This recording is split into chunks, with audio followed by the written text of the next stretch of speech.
नशरियात अता तारर का तकरीर से खिताब जारी। आइए आपको बराया चलते हैं।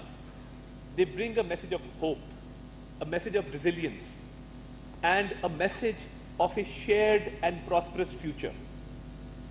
And while growing up, I often quote this story that, my mother as a young schoolgirl welcomed Chu and Lai in the streets of Islamabad, and she waved the Pakistani and the Chinese flag. So when we hear these stories of this relationship, it not only reminds us that it is a time-tested friendship, but it is also an everlasting friendship. Many countries have this claim of having strategic ties with China, of having a great relationship, but no other country can claim that they are iron brothers or sisters. Only Pakistan has that particular privilege. So we are proud to have that privilege, Honorable Excellency, ladies and gentlemen. And I think in 2015, we laid a new foundation in this country known as the Pakistan-China Economic Corridor. And this corridor brought about a cultural change, where we had investments coming in, where we had infrastructure being built, where we had industry being built, where we had airports and seaports being developed. We also saw a cultural change in Pakistan. And it's always heartening when we see a Chinese citizen speaking fluent Urdu, or we see a Pakistani citizen speaking fluent Chinese.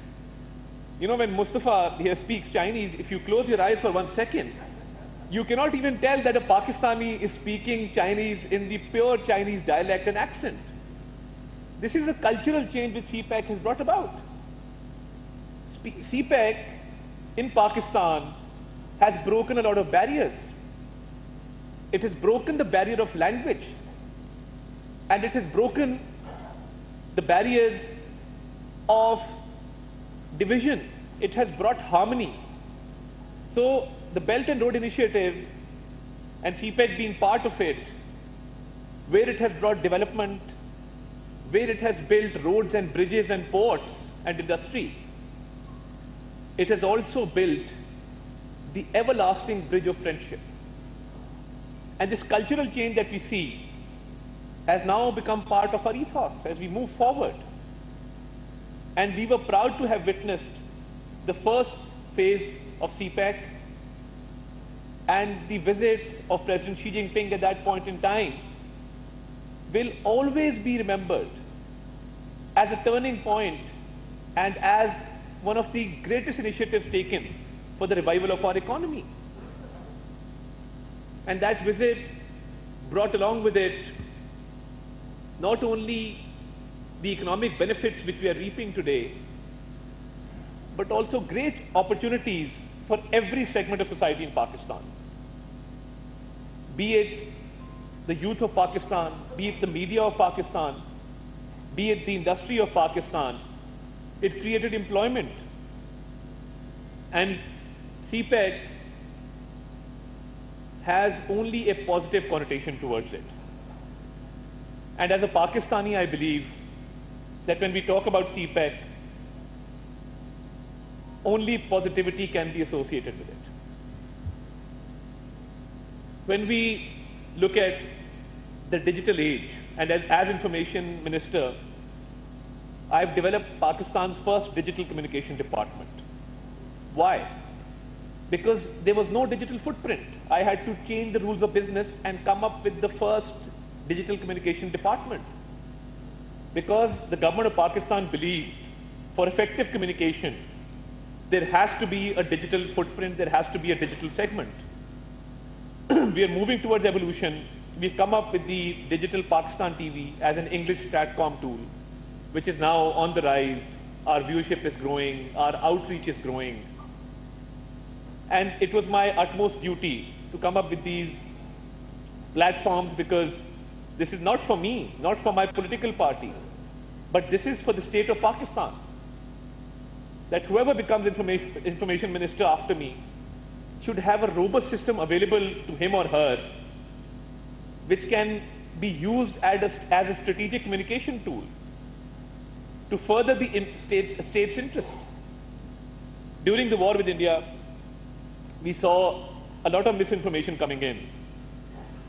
But that misinformation brought along with it a lot of comic relief as well. So when the Indian media destroyed the port of Lahore or the port of Multan, we really enjoyed that misinformation. And one of my young members, I have a team of Gen Z around me, because this generation, and I often say that, our world is divided into two kinds of people. We have the digital natives and the digital immigrants. So the success of countering misinformation lies in bringing these two communities together. People who are born into technology and people who have adapted technology. And to counter misinformation, we are playing our role. And one of the youngsters came to me during this time and he said, there's a lot of misinformation from the Indian media and they're acting very irresponsibly. And they've banned our YouTube channels in India. And I would like to admire the efforts of our media. Pakistani media acted very, very responsibly. And we were able to fight the narrative war on the international front because our domestic front was in safe hands. So one of the youngsters came up to me and he said, what we can do is, they've banned our YouTube channels, we can air our content on their YouTube channels. And we came up with an innovation and we were able to successfully load that content within the geographical boundaries of India. Why I've quoted this particular incident is because technology is changing. The art of narrative making is changing. And if you don't change with time, time will change you. And when leaders at the World Economic Forum were asked, which is the biggest challenge of our age, they did not say climate change. They did not say nuclear war. They said misinformation is the biggest challenge of our age. So when I hear some of our naive friends talk about CPEC in a negative connotation, I can only say that they don't know the entire truth. And it is our job to make the world aware of what CPEC stands for. As I said, nothing negative can be associated with this. So, in order to get meaningful engagement and to further strengthen the media cooperation for which we are gathered here today, I will make a few proposals. But you see, CPEC is something which has brought about great harmony between our two countries.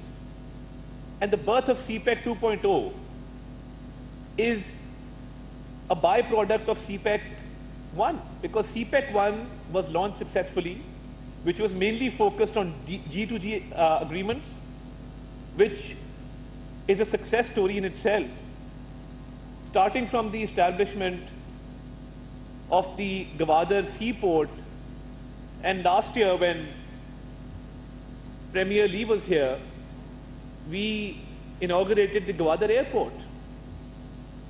These are just few examples of the benefits that we have reaped through CPEC 1. So moving forward, the advent of CPEC 2.0, which is mainly focused on B2B agreements and in empowering the business community, the industrialists in this country, that they can further enhance their capacity and can further build on this friendship of Pakistan-China. I think CPEC 2.0 is a great example that when you have success in the public sector, it can lead to success in the business sector. And this time around, when we were in China, two important events that we attended. And as Senator Mushaid Hassan Saeed also mentioned, and Dr. Shazra also mentioned, in September, the Victory Day against fascism in World War II, we witnessed the victory parade in China, and we saw the kind of capacity that China has and the desire for peace which China has. So congratulations on that. And next year, we will be celebrating 75 years of our diplomatic relations and friendship. And we are fully geared up for this 75-year celebration. And next year marks a very important milestone in our friendship. And in that year, I think we need to have a separate segment for media as well. We need to have more exchanges with regard to journalists, anchor persons, and also digital media influencers, which is very, very important. And during the war, I would like to mention, and I was in China, and I mentioned this to the head of the radio and television division. I said that meme created by Chinese influencers in which they had these planes flying all around, that was the most watched meme, and it got billion+ views the world over. So this is the kind of power that digital media has.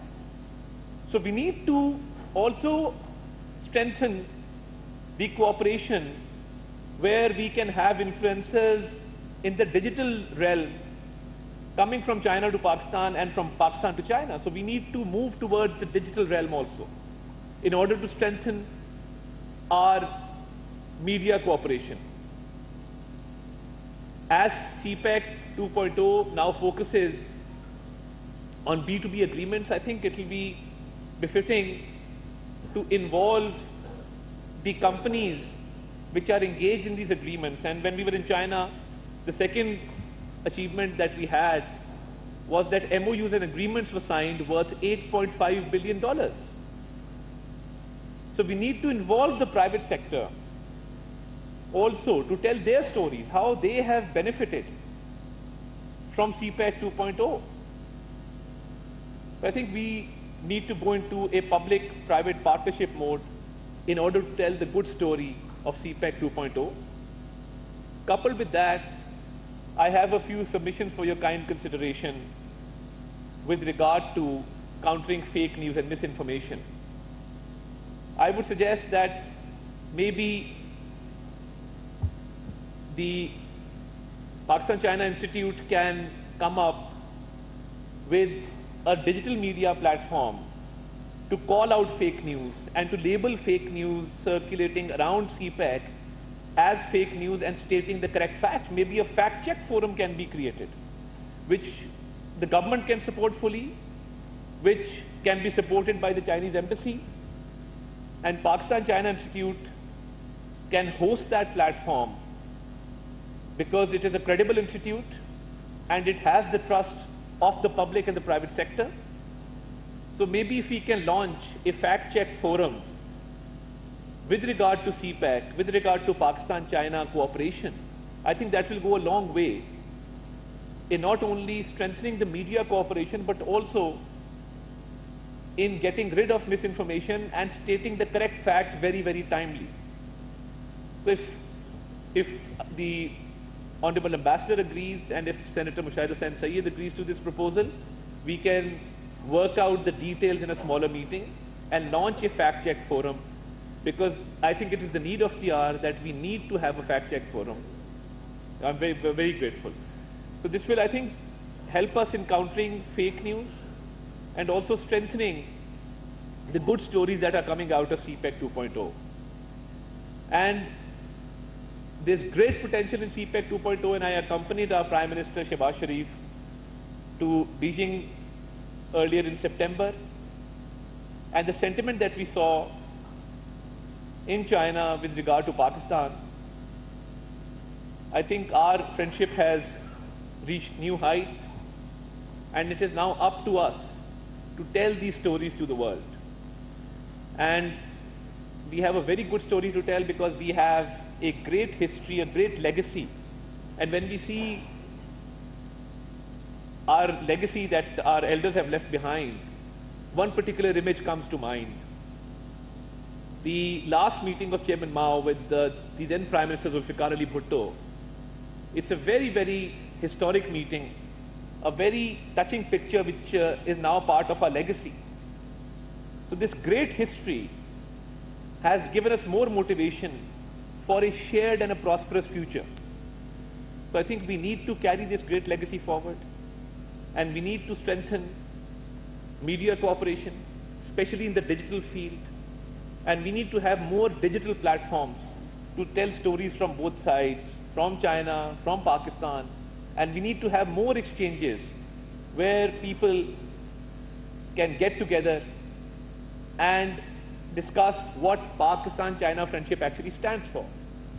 And on behalf of my Prime Minister Shehbaz Sharif, on behalf of my government, on behalf of the Ministry of Information and Broadcasting, I can assure you that we are fully committed to this cause, and we will go the extra mile to strengthen media cooperation between the two countries and involve the private sector so that we have more good and positive news coming in, and we can counter the negative propaganda around CPEC, which we are fully capable of doing. So thank you very much for this opportunity. I'm truly grateful, and I'm a politician, I'll keep on speaking.